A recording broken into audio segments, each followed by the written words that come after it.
রাজবাড়িতে ঘটে গেল এক চাঞ্চল্যকর ঘটনা। বিয়ের 1.5 মাস পর জানা গেল নববধূ পুরুষ। কিভাবে সম্ভব? এটা জানতে তো 1.5 মিনিটও লাগার কথা না, সেখানে 1.5 মাস লাগলো কি করে? চলুন জানি সে রহস্য। ঘটনাটি ঘটেছে রাজবাড়ির গোয়ালন্দ উপজেলার একটি গ্রামে। সামিয়া নামে এক তরুণীর সঙ্গে ফেসবুকে পরিচয় হয় মাহমুদুল হাসান শান্ত নামের এক যুবকের সাথে। পরিচয় থেকে প্রেম, প্রেম থেকে দেখা এবং অবশেষে 7ই জুন সামিয়া চলে আসে শান্তর বাড়িতে। পরিবারও রাজি হয়ে যায়। তখনই আয়োজন হয় বিয়ের। তবে জাতীয় পরিচয়পত্র না থাকায় কাবিন রেজিস্ট্রি করা সম্ভব হয়নি। তারপর থেকে দিব্যি সংসার করে যাচ্ছেন তারা। তাদের নিজেদের মাঝে কোনো আপত্তি সৃষ্টি হয়নি, কিন্তু এই নবদম্পতির আচরণে সন্দেহ সৃষ্টি হয় পরিবার প্রতিবেশীর মাঝে। অবশেষে গত শুক্রবার ধরা পড়ে যায় এলাকার মানুষ ও পরিবারের কাছে।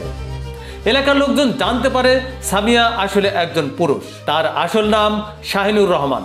চট্টগ্রামের আমতলা ঈদগাহ এলাকায় তার বাড়ি। ঘটনার কথা এলাকায় ছড়িয়ে পড়তে শুরু হয় তুমুল আলোচনা। নানা প্রশ্ন ছুড়তে থাকে স্বামী শান্তর দিকে।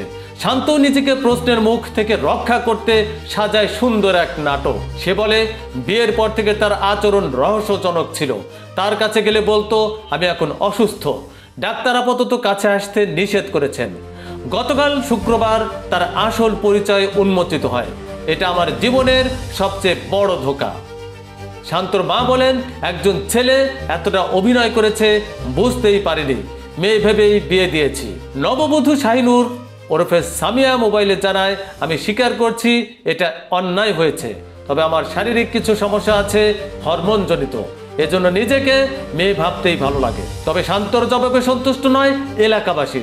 তারা বলছে এটা শান্তর পরিকল্পিত কাজ। দুজনে জেনে শুনেই বিয়ে করেছে।